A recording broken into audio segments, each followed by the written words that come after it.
رأيك على الهواء، أنت بتمارس حرية التعبير، أنت بتحمي حرية الإعلام، أنت بتحافظ على حيوية الإذاعة المستقلة، وأنت بتشارك بفعالية في عملية الحوكمة. كثير من الناس ما بيعرفوا، لكن الاتصالات والتعليقات والمحادثات ديل ما مجرد كلام، بل هي أفعال مشاركة عامة، نبض مجتمع حر ومنفتح. بالتحدث أنت بتساهم في محاسبة القادة وإثارة قضايا المجتمع وتشكيل الحوارات الوطنية.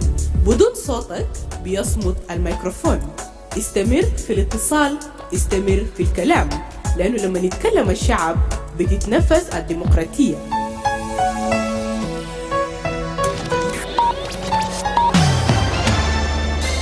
Live from Juba, on air and online. This is iRadio News. Hello, good morning. This is iRadio News. First, here are the headlines. President Salva Kiir has relieved Josephine Lagu as Vice President and Chair of the Service Cluster and reappointed the former Minister of Agriculture and Food Security Hussein Abdelbagia called in her place. The former National Minister of Finance and Planning, Dr. Mariel Dongrin Nater, was arrested on Thursday, allegedly by National Security Service agents, and transferred to Juba. And police in Kenya have charged a man accused of luring young men to Russia with job opportunities only for them to end up fighting in Ukraine. These are stories and more coming to you in this news bulletin with me, Lasuba Memo, and now the news in detail. President Salva Kiir has relieved Vice President and Chair of the Service Cluster, Josephine Lagu, of her duties.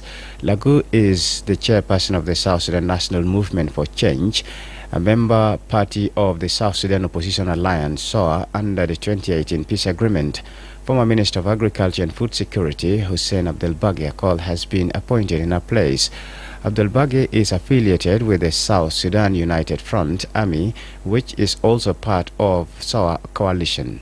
The changes were announced last evening on the state-owned South Sudan Broadcasting Corporation. Former National Minister of Finance and Planning, Dr. Mariel Dongrin Nater, was arrested on Thursday in Rumbek, Lake State, and taken to Juba. Lake State Information Minister Paul Chabit Ayang said the arrest was carried out by the central government, not the state authorities. A family member, Malao Mayom, said National Security Service officers came to Dr. Mariel's home around 4 a.m. and returned at 7 a.m. with a written arrest warrant before taking him to Juba. According to civil society activist Daniel Lat Kon Ater, the report of a crackdown had been circulating for 3 days, but that it was unclear what was happening. He said that the incident appears to be part of a broader investigation into alleged mismanagement of public funds. Lad called for a quick and transparent investigation and said the courts should determine the outcome. The national non-governmental organization STEM Power South Sudan, in partnership with the Embassy of Israel in South Sudan, has launched a 2-day entrepreneurship training program at the University of Juba. The program aims to equip young people with practical skills to grow their businesses amid economic challenges. Acting Speaker of the Council of State, Merayan, attended the launch representing the chair of STEM Power's board. STEM Power South Sudan Director Lucy Biel said practical knowledge is key to helping young entrepreneurs strengthen their livelihoods. Israeli Ambassador Gershon Kadar encouraged participants to remain determined, saying even a few successful entrepreneurs can make a difference in society. Participants reportedly said the training would help them improve financial discipline and gain skills to start and sustain businesses. This is iRadio Morning News, and now to the international scene. Police in Kenya have charged a man accused of luring young men to Russia with job opportunities only for them to end up fighting in Ukraine. Festus Arasa Omwamba, head of recruitment agency Global Faces Human Resources, recruited 22 Kenyans for the purpose of exploitation by means of deception.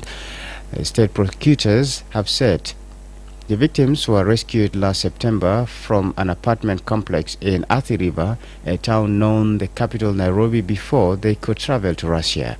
However, 3 others had already left Kenya, finding themselves on the front line of the war and returning home with injuries. The prosecutors said Omwamba, age 33, pleaded not guilty to the charges against them.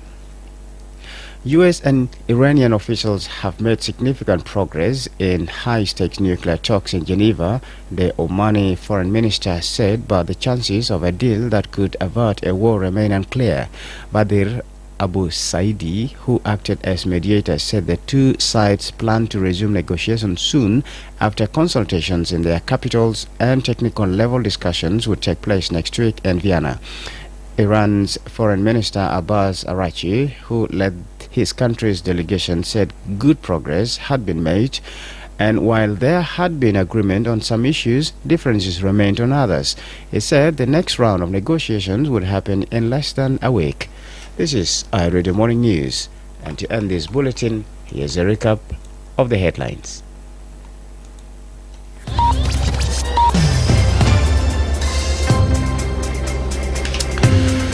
President Salva Kiir has relieved Jocelyn Lagu as Vice President and Chair of the Service Cluster and reappointed former Minister of Agriculture and Food Security Hussein Abdel Bagia in her place.